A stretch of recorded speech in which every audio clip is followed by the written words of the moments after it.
Hello நண்பர்களே, வணக்கம். நம்ம இன்னைக்கு பார்க்கக்கூடிய முருகன் பற்றின தகவல்கள் என்ன அப்படின்னு பார்த்தீங்கன்னா, முருகரை எந்தெந்த ராசிக்காரங்க அப்புறம் எந்த நட்சத்திரக்காரங்கள்லாம் வழிபட்டாங்க அப்படின்னா அவங்க அவங்களோட வாழ்க்கையில் ஒரு நல்ல பொசிஷனை அடைய முடியும். அது எந்தெந்த ராசிக்கெல்லாம் அந்த பலன் இருக்குது.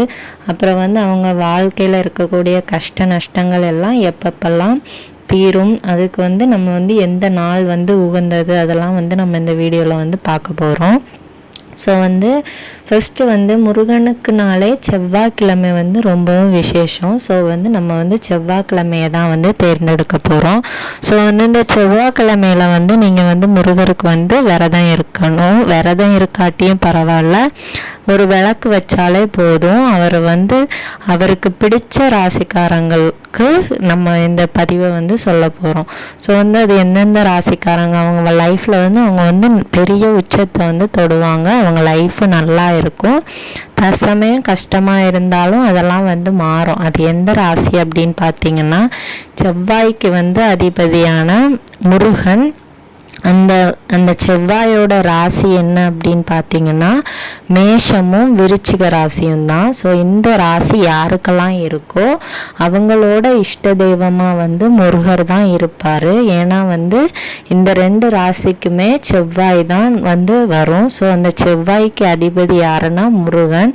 அதனால் உங்களுக்கு ஃபஸ்ட்டு தெரியாமலே இருக்கும், சின்ன வயசுலேருந்தே தெரியாமலே இருக்கும்.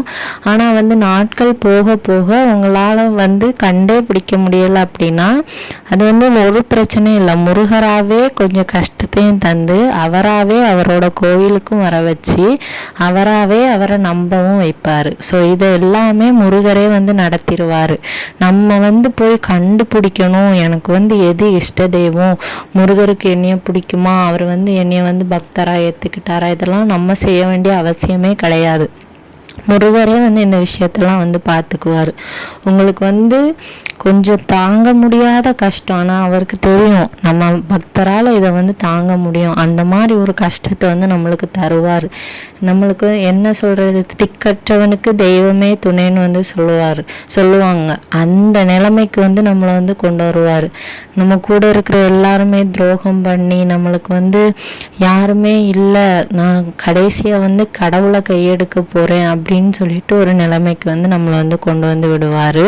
ஸோ அந்த மாதிரி ஒரு நிலைமையில இருக்கும்போது நம்ம முருகரோட காலடியில் போவோம். நம்மளோட லைஃப் சேஞ்ச் ஆகும், அப்படியே சேஞ்ச் ஆகும், இருந்ததுலேருந்தும் அப்படியே சேஞ்ச் ஆகும். ஸோ இந்த விருச்சிக ராசியும் இந்த மேச ராசி விருச்சிக ராசியும் மேச ராசியும் நான் சொல்கிறேன். இந்த ரெண்டு ராசி இருக்கிறவங்க கண்டிப்பாக முருகர் பக்தியாக இருப்பாங்க. அவங்களுக்கு உகந்த தெய்வம் முருகர். அவங்களுக்கு இப்போ தெரியாட்டியும் ஏதாவது ஒரு விஷயங்கள்னால அவங்க அடிபட்டு கண்டிப்பாக மாறுவாங்க. ஸோ இதுதான் நடக்கக்கூடிய ஒரு விஷயம். அதுக்கப்புறம் எந்த நட்சத்திரக்காரங்க அப்படி பார்த்தீங்கன்னா, மிருகசீரிடம், அப்புறம் சித்திரை நட்சத்திரம், அப்புறம் அவிட்ட நட்சத்திரம். இந்த 3 நட்சத்திரக்காரங்களும் அந்த 2 ராசிக்காரங்களும் நல்லா ஞாபகம் வச்சுக்கோங்க. இந்த 3 நட்சத்திரமும் அந்த 2 ராசியும் முருகனோட தீவிரமான பக்தர்களாக இருப்பாங்க. முக்கால்வாசி பேரை எடுத்து பார்த்தீங்கன்னா இந்த நட்சத்திரக்காரங்களும் இந்த ராசிக்காரங்களுமா தான் இருப்பாங்க. அவங்கள அவங்களோட ஹிஸ்ட்ரியெல்லாம் கேட்டிங்கன்னா உங்களுக்கு தலையே சுற்றிடும், அந்த அளவுக்கு இருக்கும். அவ்வளோ பெரிய கஷ்டங்களை அனுபவித்து அதுலேருந்து வெளியே வந்திருப்பாங்க. அது பண கஷ்டமாக இருக்கட்டும், மன கஷ்டமாக இருக்கட்டும், திருமண வாழ்க்கையில் கஷ்டமாக இருக்கட்டும், குழந்தை இல்லாமல் கஷ்டமாக இருக்கட்டும், குழந்தைகள்னால கஷ்டமாக இருக்கட்டும், இல்லை உடம்பு சரியில்லாமல் இருந்து டாக்டர் முடியவே முடியாதுன்னு சொல்லிட்டாங்க, அதில் கூட எத்தனையோ பேர் பொழைச்சி வந்திருக்கிறத நம்மளால் பார்க்க முடியும். ஸோ இந்த மாதிரி நிறைய விஷயங்கள்லாம் இருக்குது. ஸோ இந்த மாதிரி இருக்கிறவங்க என்ன பண்ணலாம் அப்படின்னு பார்த்தீங்கன்னா, நீங்கள் செவ்வாய்க்கிழமை முருகருக்கு விரதம் இருக்காட்டியும் பரவாயில்ல, விளக்கு வச்சாலே போதும். நெய் விளக்கு, ஒரு நெய் விளக்கோ 2 நெய் விளக்கு போட்டிங்கன்னா அதிர்ஷ்டத்தை தரும். 6 நெய் விளக்கு நம்ம கார்த்திகேயனுக்கு உகந்தது, ஆறுமுகனுக்கு உகந்த விளக்கு.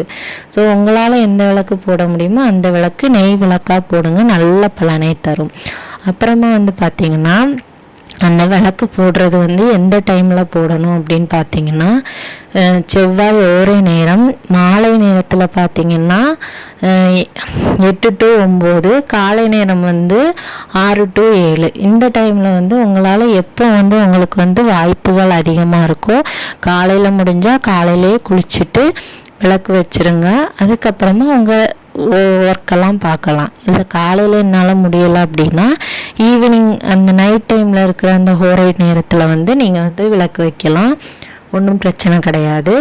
விளக்கு வைக்கிறது மட்டும் இல்லாமல் நீங்கள் வந்து முருகர் பாடல்கள் இல்லை கந்த சஷ்டி கவசம் ஏதாச்சும் ஒன்று வந்து அவருக்கு வந்து பாடணும். வாயை திறந்து மனசு விட்டு பாடணும். பாடுனீங்க அப்படின்னா அது வந்து முருகருக்கு வந்து ரொம்ப பிடிக்கும். அவரே வந்து அதை வந்து ரசிக்க ஆரம்பிச்சிருவார்.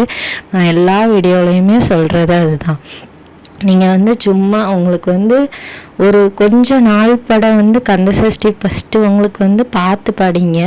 அதுக்கப்புறமா நீங்கள் படித்து அது உங்களுக்கு மனப்பாடமாகவே ஆகிரும். உங்களை அறியாமலே வந்து நீங்கள் வந்து கரெக்டாக பாடி முடிச்சிடுவீங்க. அந்த அளவுக்கு நம்மளுக்கு வந்து மனப்பாடமாகும் கந்த சஷ்டியெல்லாம். ஸோ வந்து உங்களால் முடிஞ்ச அளவுக்கு வந்து படிங்க.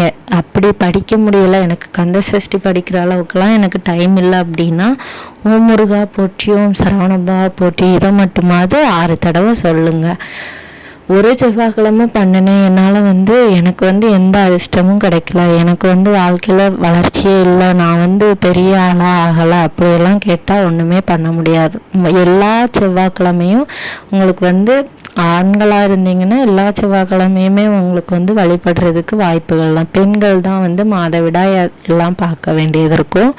ஸோ வந்து உங்களுக்கு வாய்ப்புகள் செவ்வாய்க்கிழமை வந்து இருந்துச்சு அப்படின்னா மறக்காமல் வந்து ஒரு விளக்கு வச்சு அவருக்கு வந்து கந்த சஷ்டி படிங்க. கண்டிப்பாக உங்கள் லைஃப்பில் வந்து நிறைய சேஞ்சஸ் ஆகும். அதே மாதிரி இந்த இந்த இந்த ராசிக்காரங்களுக்கு, இந்த முருகர் பக்தராக இருக்கிறவங்களுக்கு மெயினான ஒரு குணாதிசயம் என்ன அப்படின்னு பார்த்தா கோபம். இந்த கோபத்தினால வந்து அவங்க வந்து நிறைய விஷயங்களை வந்து வாழ்க்கையில் வந்து இழந்திருப்பாங்க. அதுவும் இந்த விருச்சிக ராசியும் மேஷ ராசியும் வந்து சொல்லவே வேண்டாம், எக்ஸ்ட்ரீமாக அவங்களுக்கு வந்து கோபம் வரும்.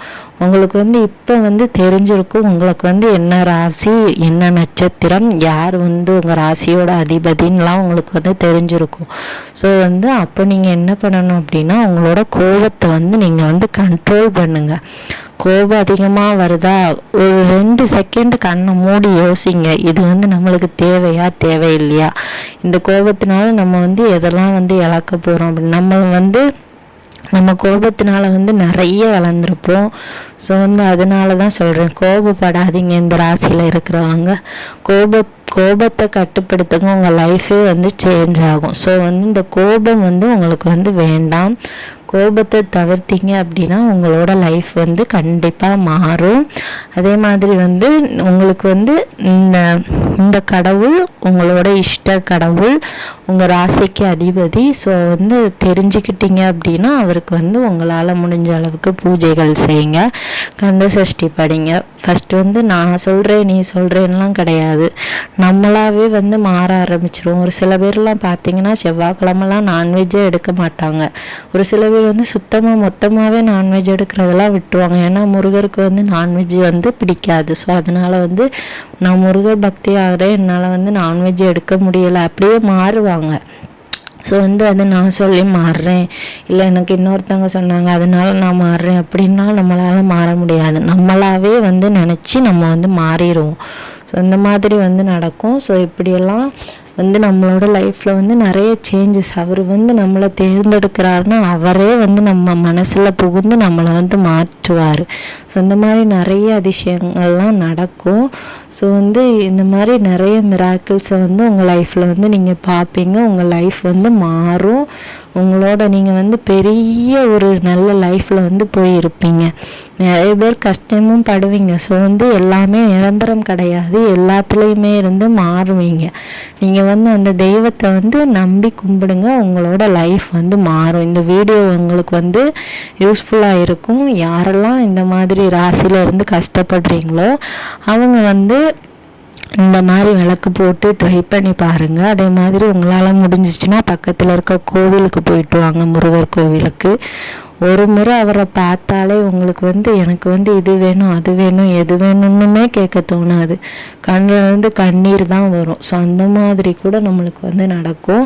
ஸோ வந்து எனக்கு வந்து எப்படி வந்து நம்மளுக்கு வந்து அவர்கிட்ட வேண்டுதலை கேட்கணும்னு கூட தெரியாது. ஆனால் வந்து அவரை வந்து நம்மளுக்கு அவ்வளோ பிடிக்கும். அந்த மாதிரி நம்ம வந்து மாறிடுவோம். ஸோ இதெல்லாம் வந்து முருகரை வந்து நம்ம கும்பிட தொடங்கிட்டோம் அப்படின்னாலே நம்மளே மாற ஆரம்பிச்சிருவோம். ஸோ இந்த மாதிரி உங்கள் லைஃப்லேயே நடந்துச்சு அப்படின்னா நம்மளோட கமெண்ட் செக்ஷனில் வந்து நீங்கள் வந்து அதை கமெண்ட் பண்ணுங்கள். நம்மளோட வியூவர்ஸ் பார்த்து அதை வந்து தெரிஞ்சுக்கட்டும். ஸோ அவங்களுக்கும் வந்து அது வந்து பயனுள்ளதாக இருக்கும். இந்த வீடியோ பார்த்ததற்கு நன்றி. நம்ம சேனலுக்கு மறக்காமல் ஆதரவு தாங்க. இந்த வீடியோ உங்களுக்கு பிடிச்சிருந்துச்சுன்னா உங்களோட நண்பர்களுக்கும் இதை வந்து ஷேர் பண்ணுங்கள். நன்றி நண்பர்களே.